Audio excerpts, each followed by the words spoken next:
అందరికీ నమస్కారం. Welcome to it's UTV. నేను మీ దాక్షాయిని.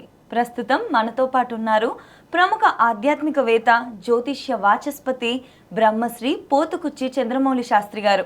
గురుగారితో మాట్లాడి మనకున్న సందేహాలన్నింటినీ కూడా నివృత్తి చేసుకునే ప్రయత్నం చేద్దాం. అంతకంటే ముందు ఇటువంటి ఆధ్యాత్మికపరమైన వీడియోస్ కోసం ఇప్పుడే మన ఛానల్ని సబ్స్క్రైబ్ చేసుకోండి. నమస్కారం గురుగారు. ఓం శ్రీమాత్రే నమః. గురుగారు, మనకి రేపు వచ్చేసరికి జూలై 14వ తారీఖు నిజ జ్యేష్ఠ అమావాస్య ఉంది కదా. అసలు ప్రతి నెల మనకు అమావాస్య వస్తుంది, అయినప్పటికీ కూడా ఎందుకు దీనికి ఇంత ప్రత్యేకత? ఓం సర్వమంగళమాంగళ్యే శివే సర్వార్థ సాధికే శరణ్యే త్రయంబికే గౌరీ నారాయణీ నమోస్తుతే. ఆ మహాగౌరి అమ్మవారి యొక్క అనుగ్రహము కలగటానికి ఈ యొక్క అమావాస్య తిథులు అనేటటువంటివి చాలా విశేషం అమ్మ. ఎందుకంటే ప్రతి నెల అమావాస్య వస్తుంది. చైత్ర అమావాస్యకి ఒక స్పెషాలిటీ ఉంటుంది, వైశాఖ అమావాస్యకి ఉంటుంది. ఈసారి మనకి మీరు అన్న దాంట్లోనే నిజ జ్యేష్ఠ మాసం, ఒక జ్యేష్ఠ మాసం కాదు, నిజ జ్యేష్ఠ మాసం అంటే ఇంకోటి అబద్ధం ఉంది అని అంటారేమో. అధిక జ్యేష్ఠ మాసం పోయినసారి వెళ్ళిపోయింది, దాని విశిష్టత దాని అయిపోయింది.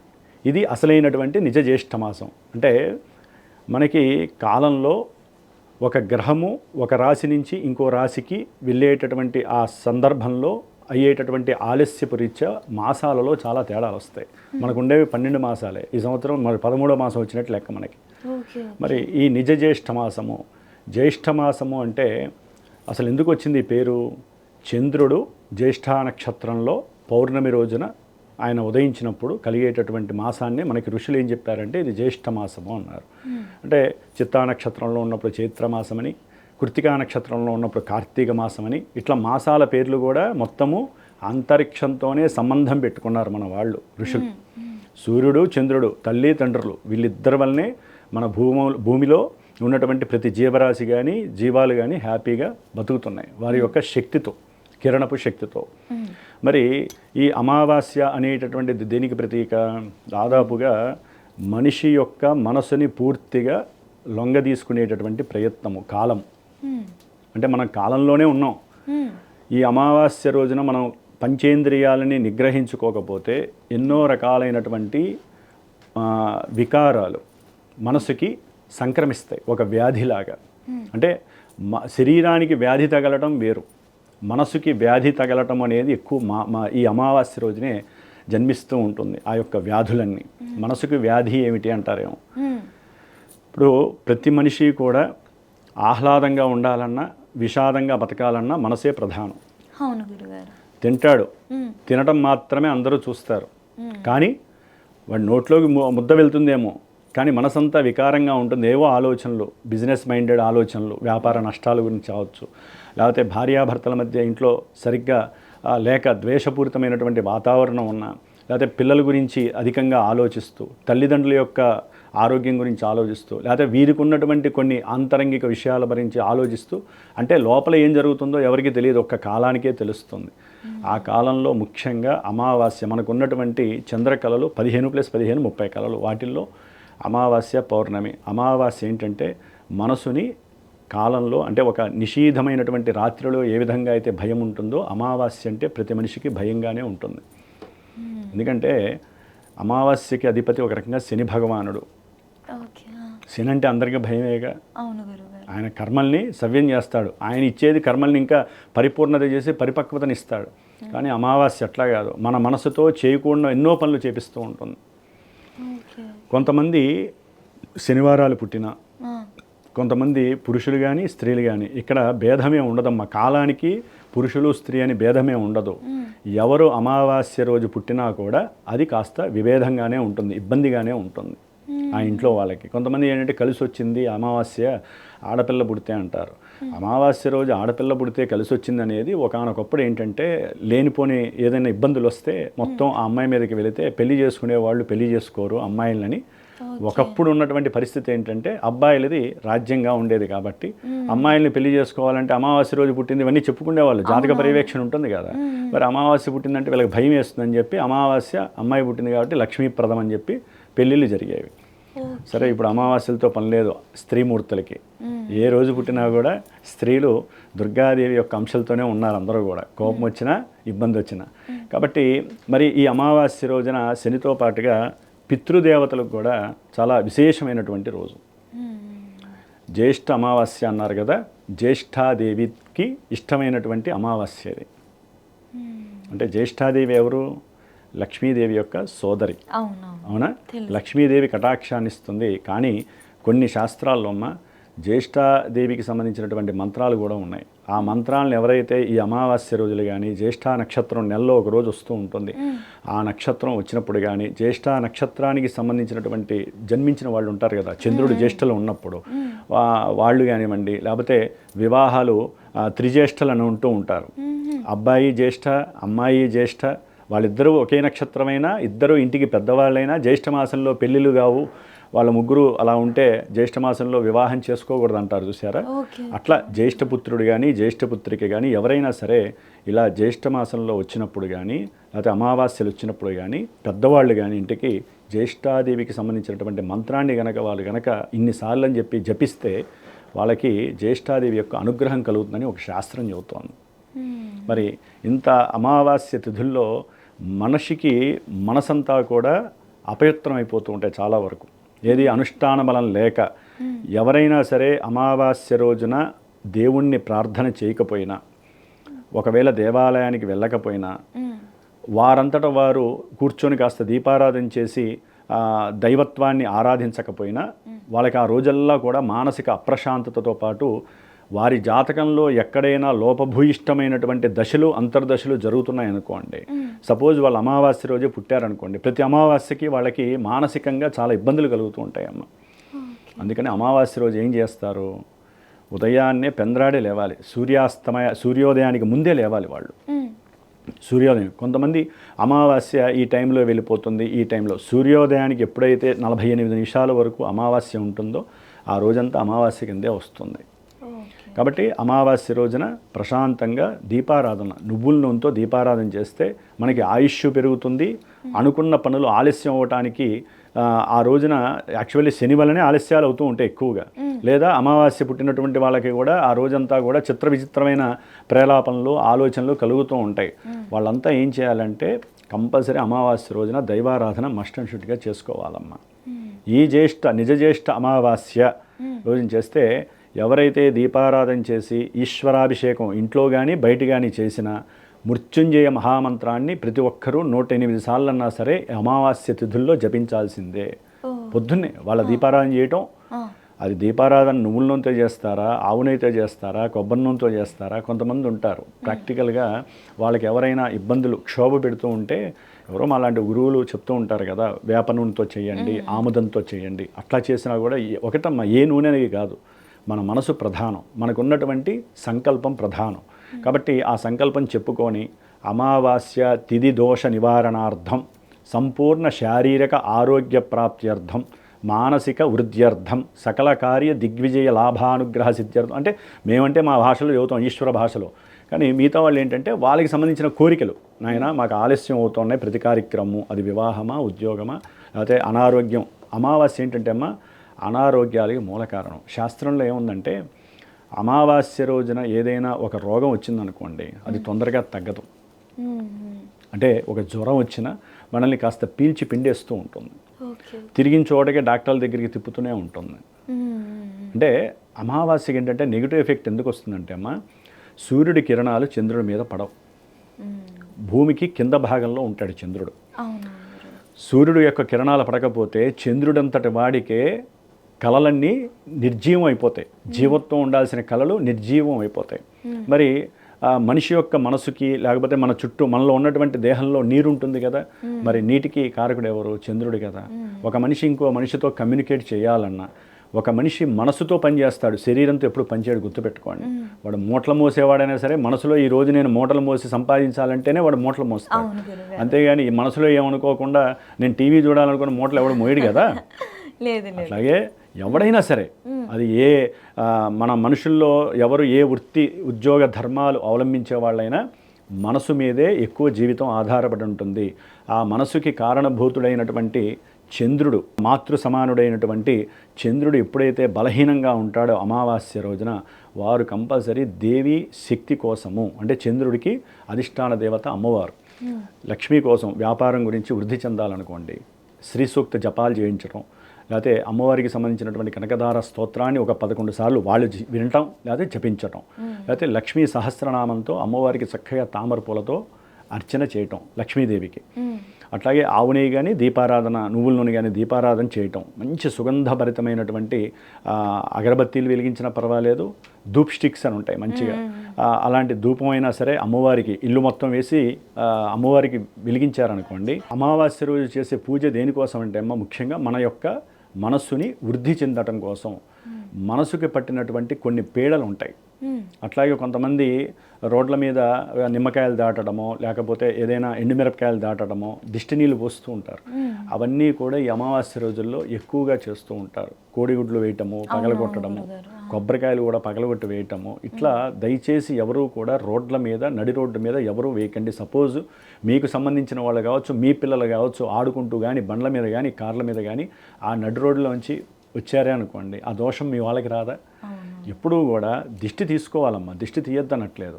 రోడ్ల మీద వేయక్కర్లా, రోడ్డుకి మూల గోడంబట ఎవరు తిరగని చోట కూడా వేయచ్చు. అది ఒక రాత్రి గడిస్తే దాని యొక్క శక్తి పోతుంది. తర్వాత ఎలాగో దాని ఎఫెక్ట్ తెల్లారి ఏమి ఉండదు. వాళ్ళు ఎవరో ఒకరు జిహెచ్ఎంసీ వాళ్ళు వ్యత్యాస్తారు, దానికి ఏమి ఉండదు. కానీ తెలిసి చేస్తారో తెలియక చేస్తారో స్వార్థపూరితమైనటువంటి మనస్సుతో, ఇందా చెప్పా కదా, చంద్రుడు బలహీనమైపోతాడు. ఎవరో చెప్పారు లేకపోతే ఎవరో చేశారని చెప్పి అందరూ కూడా ఇది ఒకటి చేయటం ప్రారంభించారు. ఎవరైతే చేస్తారో కాలం వారికే మళ్ళీ ఆ శిక్షను విధిస్తుంది. కాబట్టి అమావాస్య రోజున దేవీ ప్రార్థన, దేవీ అమ్మవారికి సంబంధించినటువంటి, ఇప్పుడు నేనున్నానమ్మా మా యొక్క పీఠంలో, శ్రీమాత జ్యోతిషాలయ పీఠంలో హైదరాబాద్లో ప్రతి అమావాస్యకి నవగ్రహాలన్నిటికీ హోమాలు చేస్తాను. అంటే వాడి యొక్క సంఖ్య ఉంటుంది, హోమ సంఖ్య. అట్లాగే నక్షత్రాలన్నిటికీ 27 నక్షత్రాలకి హోమం చేస్తాను. ముందు ప్రపంచం అంతా బాగుండాలని, అంతరిక్షంలో ఉన్న గ్రహాలకి నక్షత్రాలకి శాంతి కోసం చేస్తాను ముందు. ఆ తర్వాత మృత్యుంజయ మంత్రంతో చేస్తాను. ప్రతి నెల ఏదో ఒక రకమైనటువంటి పాశుపత హోమం చేస్తాను. అంటే కొంతమంది జాతకరీత్యా ఎన్నో రకాల ఇబ్బందులు పడుతూ ఉంటారు. అది విద్యార్థుల, వివాహం కాని వాళ్ళ, వివాహం అయిన వాళ్ళ, ఇట్లా ఏ సమస్యలు ఉంటే వారికి సంబంధించినటువంటి జపతపాలు చేస్తూ ఉంటాం. కాబట్టి వారి కోసమని అమావాస్య రోజున విశేషంగా చేస్తూ ఉంటాను నా యొక్క క్షేత్ర పీఠంలో. కాబట్టి అంటే ఇప్పుడు నేనంటే పీఠంలో అందరి కోసం చేస్తాం. అందరూ కూడా పీఠాలు పెట్టుకొని చేసుకోలేరు కదా. వారు ఎక్కడైతే కూర్చుంటారో వారింట్లో ఉన్నటువంటి దేవుడికి, దేవుడు కూడా అక్కర్లేదమ్మా, దీపారాధన పెట్టుకొని ప్రశాంతంగా ఎవరికి ఏ దేవత కావాలంటే ఓం చాముండాయే నమః, ఓం చండికాదేవియే నమః, ఓం లలితా త్రిపుర సుందరియే నమః, ఇంకా వచ్చు. అసలు మీకు ఇంకా భక్తిని ఎక్కువ ప్రదర్శించాలనుకున్నారు, ఆ రోజంతా అసలు అమావాస్య పొడవు వాళ్ళకు ఉండదమ్మా. లలితా అమ్మవారి యొక్క ధ్యానాన్ని, లలితా అమ్మవారి యొక్క సహస్రనామాన్ని చేసినట్లయితే, అంటే మనకు ఉన్నటువంటి అమ్మవారి స్వరూపాలు ఎన్నో కోకొల్లలు. ఎవరు ఏ రకంగా తలిచినా వారి యొక్క మనసు వృద్ధి కలుగుతుంది. అంటే చంద్రుడికి బలం పెరుగుతుంది మీరు చేసే పూజ వలన. ఎప్పుడు కూడా అమ్మా చాలామందికి తెలియదు, నేను అనే దీంతో వెళ్ళిపోతున్నారు. ఏ పూజ చేసినా కొన్ని మన కోసం చేసే పూజ కాలం లాగేసుకుంటా ఉంటుంది. అర్థమైంది? ఇప్పుడు మేము ఉన్నామమ్మా, సర్వే జనా సుఖినో భవంతు అంటాం. ఇక్కడ కులమతాలతో పనే లేదు, ఏ జీవరాశులతో పని లేదు. భూమి మీద ఉన్న మేము అనేటటువంటి సర్వే జనా సుఖినో భవం అంటే మనుషులకే కాదు. మేము సంధ్యావందనం చేసుకునేటప్పుడు చతుస్సాగర పర్యంతం గోబ్రాహ్మణేభ్యః అంటాం. అంటే 4 సముద్రాల మధ్యలో ఉన్నటువంటి, అంటే సముద్రాల మధ్యలో ఉన్నటువంటి అన్ని జీవరాశులు, జీవులు, బ్రాహ్మణులు, గోవులు, దేవాలయాలు, మనుషులు అందరూ బాగుండాలని మేము సంధ్యావందనంలో చెప్పుకునేటటువంటి విశేషమైనటువంటి సంకల్పం. అది చివర్లో చెప్తాం, అక్కడ గోత్రనామాలు ఏం చెప్పుకోం. అట్లాగే అమావాస్య రోజుల్లో మీరు మీ గురించి చేసినప్పటికీ సమస్తము బాగుండాలి, చంద్రుడి యొక్క శక్తి పెరగాలని ఎవరైతే మనసుతో కోరుకుంటారో అమ్మవారు వెంటనే మీకు రక్షిస్తుంది, మీకు కావాల్సింది ఇస్తుంది. ఎందుకని? చంద్రుడు అంటే అమ్మవారికి చాలా ఇష్టం. పౌర్ణమి రోజున అమ్మవారు ఆయనలో 16 కలలుగా చక్కగా దేదీప్యమానంగా విరాజిల్లుతూ ఉంటుంది. మరి అమావాస్య రోజున ఆవిడ దాంట్లో ఉంటారు, కానీ సూర్యకిరణాలు పడవే. మరి పడినప్పుడు ఆవిడలో నిర్లిప్తత వస్తుంది, నిస్తేజం వస్తుంది, ఆవిడ ఎవరికి ఏది అందించలేని పరిస్థితిలో ఉంటుంది. మరి అలాంటప్పుడు మనం ఏం చేయాలి? అమ్మవారి స్తోత్ర ప్రార్థన చేస్తూ, ఇంకా ఎవరైనా చేయగలుగుకుంటే చంద్రుడికి సంబంధించినటువంటి స్తోత్రం ఉంటుంది కదా, దదిశంక తుషారాభం క్షీరోదార్ణవ సంభవం నమామి శశినం సోమం శంభోర్ మకుట భూషణం. ఈ యొక్క స్తోత్రాన్ని 100 సార్లు 1000 సార్లు ఎవరికి తోస్తే వాళ్ళు చేయండి. ఆ రోజున దైవానికి మనం ఎంత సమయం కేటాయిస్తే మిగతా నెల రోజులు 29 రోజులు అమ్మవారి శక్తి మీ వెనకాల నడుస్తుందని గుర్తుపెట్టుకోండి అమ్మ. అమావాస్య రోజున మాట్లాడకూడదు తెలుసా అమ్మ, ఎక్కువ గొడవలు అయిపోతాయి, సమస్యలు మనకి రిటర్న్ వచ్చేస్తూ ఉంటాయి. అందుకనే మౌనంగా ఉంటారు చాలామంది. ఇప్పుడు మేము జ్యోతిష్కులం కానీ పురోహితులం కానీ సాధ్యంతరకు జ్యోతిష్కులం అయితే కనుక చతుర్దశి, అమావాస్య, పాడ్యమి ఈ 3 రోజులు కూడా జాతక పర్యవేక్షణ చెయ్యం. జాతకం చెప్పాలన్నా మా మనసు చక్కగా దేదీప్యమానంగా వెలుగుతూ ఉండాలి. వినేవాడి యొక్క మానసిక ఆల్రెడీ వాళ్ళు ఫోన్ చేసేదే బాధల్లో ఉండి, ఇప్పుడు మేము జన్మజాతకంలో ఎన్నో సమస్యలు ఉంటేనేగా మాకు ఫోన్ చేసేది. ఆ సమస్యల్ని మేము ఇంకా వివరంగా చెప్పేటప్పుడు వాడు తట్టుకోగలరా వాళ్ళు? అందుకనే ఈ 3 రోజులు మంత్రభాగం చెప్పుకోం మేము, దైవారాధనలే చేస్తాం. ఈశ్వరాభిషేకాలు, అమ్మవారికి అర్చనలు, ఇలాంటి హోమాలు ఇలాంటివి చేశారు. సరే, తాంత్రికంగా చేసేవాళ్ళు వాళ్ళు తంత్రపరమైనటువంటి వాళ్ళు వేరే ఉంటారు, అది మనకి సంబంధం లేదు. మంత్రపరంగా మాత్రమే చేసేటటువంటి వాళ్ళు ఉంటాం కాబట్టి ఈ 3 రోజులు కూడా సాధ్యమైనంత వరకు మౌనంతో ఉండాలమ్మా. అమావాస్య రోజు ఎవరైతే సాధ్యమైనంత వరకు మౌనంగా, కాలం కూడా పరీక్షిస్తుందమ్మా. ముఖ్యంగా భార్యాభర్తల మధ్య ఈ పరీక్ష అధికంగా ఉంటుంది. అట్లాగే ఎక్కువగా వ్యాపారస్తుల మధ్య, అంటే వ్యాపారం చేస్తూ ఉంటారు, ఎవరో వచ్చి ఏదో అడుగుతారు, వాళ్ళు ముందు రోజు వరకు మంచిగానే వ్యాపారంలో మంచిగా సమాధానాలు చెబుతారు, సేల్ చేస్తారు, లేకపోతే పర్చేజ్ చేపిస్తారు, అన్నీ చేస్తారు. అమావాస్య రోజున వీడికి గనక జాతకంలో కానీ లేకపోతే వీడి అమావాస్య రోజు పుట్టి కానీ వీడి మనసు బాగాలేదనుకోండి, ఆ సమస్య అంతా ఏమవుతుందంటే వచ్చిన వాళ్ళ మీద చేదరించుకోవటం, కోపంతో అరుచుకోవటాలు, మాట్లాడుకోవటాలు చేస్తే లక్ష్మీదేవి ఉంటుందే? ఉండదు కదా. అంటే అమావాస్య ఏంటి? లక్ష్మీప్రదమైనటువంటి రోజేగా. ఎప్పుడు ఎంత మౌనంగా ఉండి ఎంత దైవాన్ని లోపల ధ్యానిస్తూ ఉంటామో వారికి లక్ష్మీప్రదము అని నేను భావిస్తాను. శాస్త్రం అదే చెబుతోంది.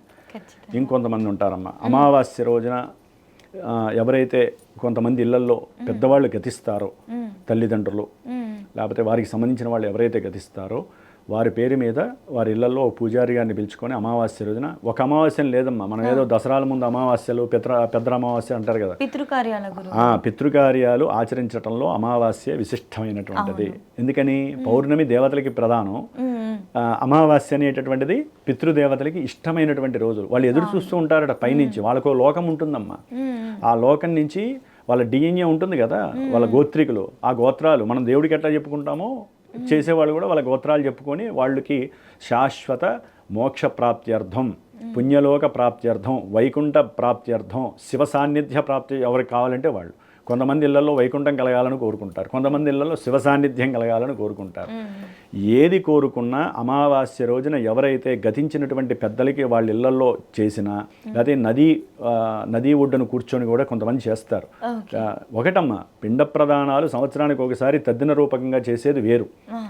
ఓన్లీ నల్ల నువ్వులతో ఎవరైతే అమావాస్య రోజున గతించిన వాళ్ళ పేర్లు చెప్పి వారికి గనక ఆ యొక్క తర్పణాలు వదులుతారో వారి యొక్క పెద్దవాళ్ళు ఎప్పుడు వీళ్ళ కుటుంబాన్ని వృద్ధి చేస్తూ ఉంటారు. ఐశ్వర్యపరంగా, వీళ్ళ యొక్క కుటుంబపరంగా, అట్లాగే పిల్లలు సంతానపరంగా వారి యొక్క గోత్రాన్ని, వారి యొక్క వంశాన్ని వృద్ధి చేసేటటువంటి రోజు ఏదే అంటే పితృదేవతల యొక్క ప్రసాదం లభించే రోజు అమావాస్య. జ్యేష్ఠ అమావాస్య ఏంటి?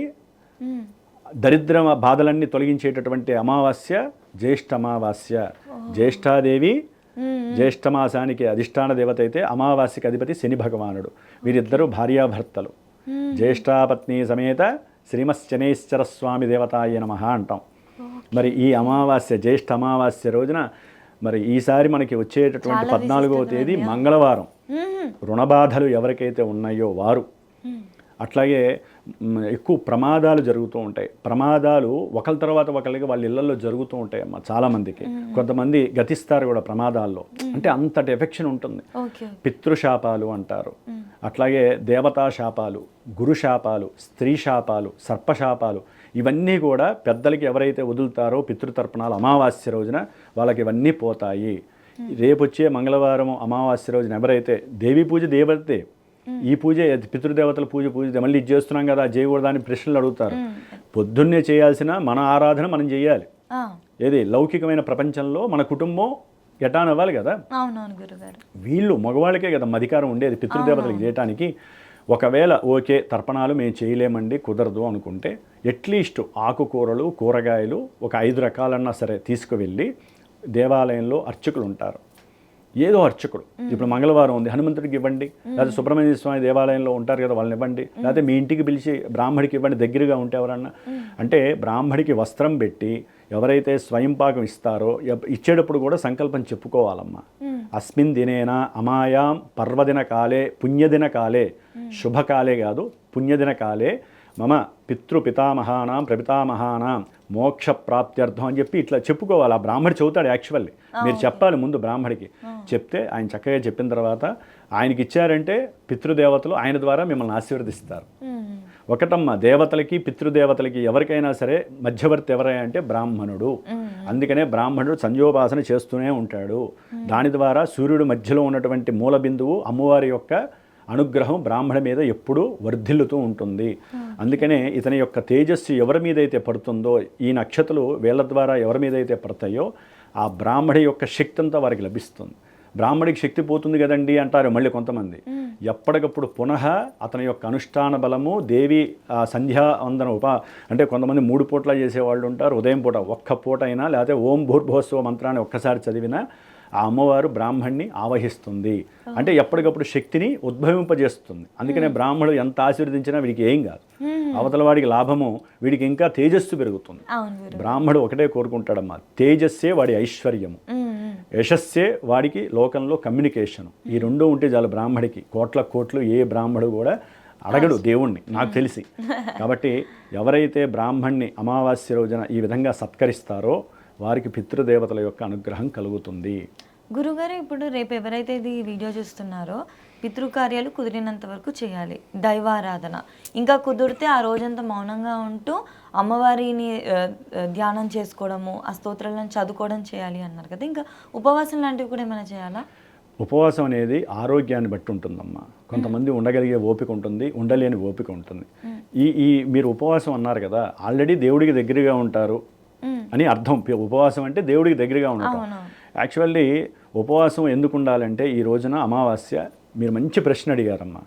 ఇది యాక్చువల్లీ ఎక్కువగా తినగలిగిన వాళ్ళు, తిండి లేకుండా ఉండే వాళ్ళకి ఇది చాలా ఉపయోగపడుతుంది. ఈ అమావాస్య చంద్రుడు బలహీనంగా ఉంటాడన్నాగా, అసలు చంద్రుడు ఏంటి? ఫుడ్కి కారకుడు. అవునా గురుగారు? ఇప్పుడు మీకు ఇష్టమైనవన్నీ మీ అమ్మగారు లేకపోతే నాన్నగారు లేకపోతే మీ ముందు పెట్టారమ్మా, మీకు అసలు మనసులో తినాలని అంటే కారణాలు 100 ఉంటాయి. మీకు ఇష్టమైన పదార్థాలు తినచ్చు కదా అంటే, నేను తిన్న, నాకు అవసరం లేదు ఇవాళ నేను తిన్నంటారు. అంటే దానికి కారణం ఏంటి? మీ మనసు. ఈ అమావాస్య రోజున ఎవరైతే కనుక మనసుని కస్టడీ చేసుకుంటారో, ఫుడ్, నూనె వస్తువులు కానీ, ఉప్పు కారాలకి సంబంధించినటువంటి ఐటమ్స్ కానీ, ఇష్టం వచ్చినట్టు బయట తినటం కానీ, లేకపోతే ఇంట్లో కూడా కోరికలతో కనుక ఏది చేసుకోకుండా సింపుల్గా ఉండేటటువంటి ఆహారం, దేహాన్ని మాత్రమే నడిపించే ఆహారాన్ని తీసుకొని, ఉపవాసం అంటే అదేనమ్మా, విపరీతమైనటువంటి ఆహారం తినకుండా ఉంటారో వారికి ఆరోగ్యం కుదుట పడుతుంది. ఏదైనా రోగాలు ఉన్నాయనుకోండి, లెవెల్ అయిపోతాయి ఆ ఒక్క రోజుతో.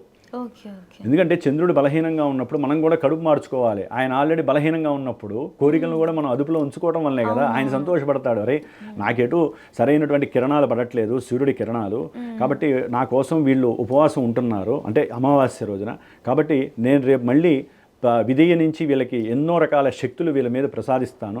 ఇప్పుడు తిన్నందుకు వాళ్ళకి జీవితాంతం ఆరోగ్యకరమైనటువంటి వంటకాలతో కూడినటువంటి ఐశ్వర్యం లభిస్తుంది.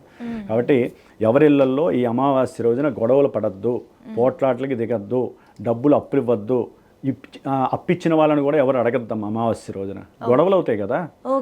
కాబట్టి ఎవరితో ఫోన్లలో సంభాషణ ఎక్కువగా చేయకండి. అమావాస్య రోజున మనం మౌనంగా ఉంటూ అమ్మవారి ధ్యానాన్ని కానీ, ఓం నమ శివాయ మంత్రాన్ని చేస్తే అసలు శని బాధలు ఏంటి, అన్ని రకాల బాధలు పోతాయి. కాబట్టి లోపల ధ్యానంతో కలిగినటువంటి ఐశ్వర్యాన్ని కనుక మీరు పెంచుకున్నట్లయితే చంద్రుడు ఆనందపడిపోయి తడిసి ముద్దయిపోయి పాడ్యమి నుంచి మీకు ఏది ఇవ్వాలో అన్నీ ఆయన వెంటనే ఇచ్చే అవకాశాలు ఉంటాయి. కాబట్టి అమావాస్య అనేటటువంటిది చంద్రుడి యొక్క బలహీన కారకత్వం కాబట్టి ఆయన మన మనసు ద్వారా ప్రతి పని చేయిస్తాడు. కాబట్టి మనం ఎంత మనోనిగ్రహంతో కనుక ఉంటే ఆ రోజున అంతటి శక్తి చంద్రుడికి వెళ్ళి చంద్రుడి ద్వారా మళ్ళీ మనకి మరుసటి రోజు నుంచి వస్తుంది. గురుగారు, అమావాస్య అంటే అందరం సాధారణంగా భయపడుతూ ఉంటాం, అమ్మో ఇంట్లోకి వెళ్ళి బయటికి వెళ్ళకపోతే చాలు అన్న ఇదిలో ఉంటారు.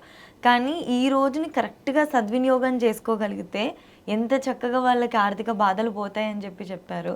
మనం జాగ్రత్తలు తీసుకుంటూ భయపడుతూ ఎట్ ద సేమ్ టైం దైవారాధనకు కూడా దగ్గరగా ఉంటూ పితృకార్యాలు కూడా చేస్తే వాళ్ళ ఇంటిల్లి పాది కూడా సుఖ సంతోషాలతో చక్కగా ఆనందంగా ఉంటుందమ్మా. గోదేవి అమ్మవారికి మాత్రము చెప్పే కదా, వివాహం కాని వాళ్ళు, సంతానం కలిగినటువంటి వాళ్ళు, కొంతమంది మానసికంగా చిత్రవద అనుభవిస్తూ ఉంటారు, ఎన్నో రకాల సమస్యలు. ఇలాంటి వాళ్ళందరూ కూడా గోమాతకి ఆ రోజున అమావాస్య రోజున పొద్దున్నే 6 to 9 మధ్యలోనే పొద్దున్నే వెళ్ళి ఎవరినన్నా అడిగి ఆ గోవుకి సంబంధించిన శాలలు ఎన్నో ఉంటాయి, వెళ్ళి ఆకుకూరలు కానీ నవధాన్యాలు ముందు రోజే పిండి చేసుకొని, ఎందుకంటే గోవులకి డైరెక్ట్ పెడితే కొంతమంది ఒప్పుకోవట్లేదు, పిండి చేసి అది బియ్యం కూడా నానబెట్టి చక్కగా ఆ బియ్యంతో పాటు కానీ కూరగాయలు కానీ పెడితే కనుక కొంతమంది బెల్లం కూడా తురుము పెడతారమ్మ. అలా పెడితే ఏంటంటే ముందు గోవుకి సేవ చేసిన వాళ్ళు అవుతారు, మనకు ఉన్నటువంటి అమావాస్య దోషాలు తొలగిపోతాయి. కాబట్టి గోదేవత యొక్క కొంతమంది అయితే ఇప్పుడు నేను ఉన్నాను అనుకోండి, అదృష్టం అవకాశం ఇప్పుడు లేదు, కానీ లెక్క ప్రకారం ఇళ్లల్లో గోవుని ప్రతి అమావాస్యకి తెచ్చుకొని పూజ చేసుకొని ఆ గోవు యొక్క మలమూత్రాదులతో మన ఇంట్లో కనుక పావనం అయిందనుకోండి, ఆ గోవుకి కాస్త వస్త్రం వేసి, అంటే డబ్బున్న వాళ్ళు కానీ మనసున్న వాళ్ళు కానీ ఎవరైనా సరే ఈ పని ప్రతి అమావాస్య ఇట్లా 11 నెలలో లేకపోతే ఒక 21 నెలలో మనస్ఫూర్తిగా అనుకొని ఒక నియమంగా చేయండి. గోవు వచ్చి దాని యొక్క ఉచ్ఛ్వాస నిశ్వాసాలు ఆ ఇంట్లో మొత్తంలో ఉన్నటువంటి నెగిటివ్ ఎనర్జీ, మన ఇంటికి ఎంతోమంది వస్తూ ఉంటారు పోతూ ఉంటారు, అవన్నీ కూడా లాగి అవతల వారేస్తుంది గోవు. ఎందుకంటే గోవు యొక్క ఉచ్ఛ్వాస నిశ్వాసాలలో సమస్త దేవతల యొక్క ఆచ్ఛాదన ఆధారపడి ఉంటుంది. కాబట్టి ఆ గోవుకి ఆ విధంగా పూజ చేయడం కూడా విశేషమైనటువంటి భాగ్యాన్ని ప్రసాదిస్తుందమ్మ. ఖచ్చితంగా గురుగారు, చాలా మంచి విషయాలు మా అందరికీ తెలియజేసినందుకు ధన్యవాదాలు గురుగారు. శుభమస్తు. శ్రీమాత్రే నమః.